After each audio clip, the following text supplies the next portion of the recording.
The Nazi elite of the Third Reich left behind not only a devastated Europe, but also their heirs' children, who had to live with the legacy of their fathers convicted as war criminals.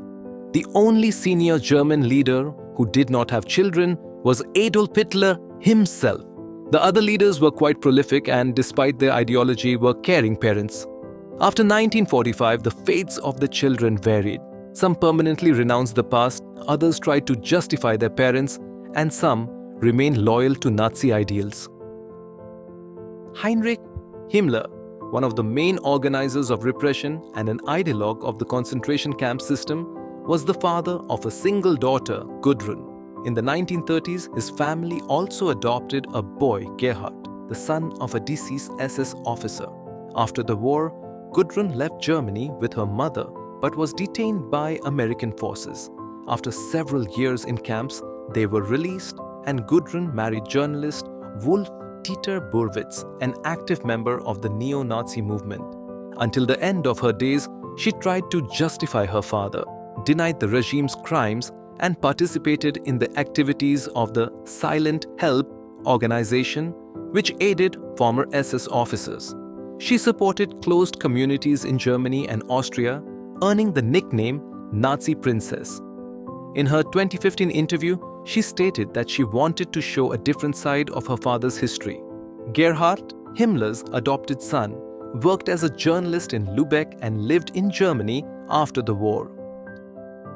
Joseph Goebbels, Minister of Propaganda and one of Hitler's closest associates, was the father of 6 children, all of whom had names starting with the letter H: Helga, Hilda, Holda, Hedda, Haida, and Helmut. In May 1945, when Germany was in total chaos, his wife, Magda Goebbels, decided not to be separated from her children and used morphine to put them to sleep.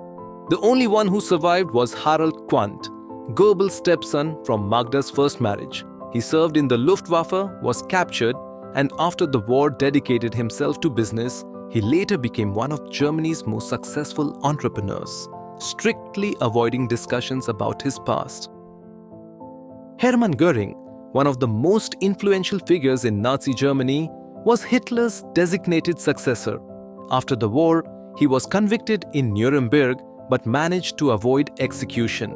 His only daughter, Edda Goring, graduated from university after the war, married a journalist, and spent much of her life in legal battles over her father's inheritance.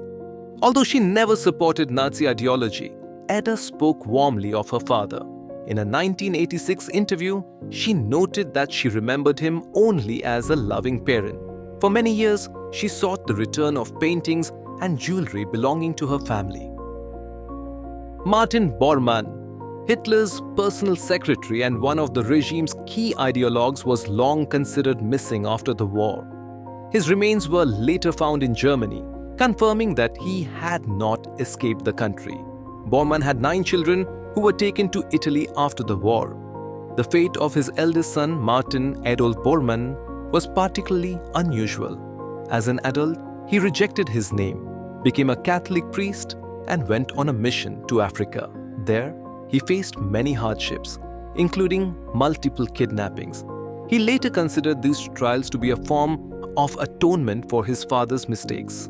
Upon returning to Europe, he dedicated himself to anti-fascist education, visiting schools and telling children about the past. The other Bormann children preferred to stay out of the public eye. Rudolf Hess, Hitler's deputy in the party, played a key role in shaping the Nazi movement. In 1941, he unexpectedly flew to Britain, hoping to negotiate peace, but was arrested and convicted.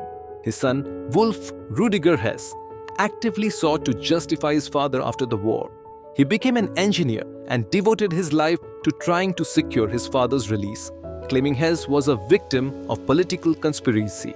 Wolf Rudiger Hess continued speaking at far-right rallies until the end of his life, insisting that his father should not have been convicted at Nuremberg. Albert Speer, the chief architect of the Third Reich and Minister of Armaments, was one of the few high-ranking Nazis who admitted his guilt and served his sentence. His children, particularly His son Albert Speer Jr. took a different path. The younger Speer became a renowned architect and avoided politics. Despite his success, he spent his life trying to distance himself from his father's legacy, openly stating that his childhood was an illusion and that his father never told him the truth about the regime's crimes. Karl Dönitz, commander of the Kriegsmarine and the last head of the Third Reich after Hitler, was convicted in Nuremberg and served 10 years in prison. He had two sons, Klaus and Peter. Klaus served on a submarine and passed away in 1944, while Peter pursued a career in business after the war, avoiding any political involvement.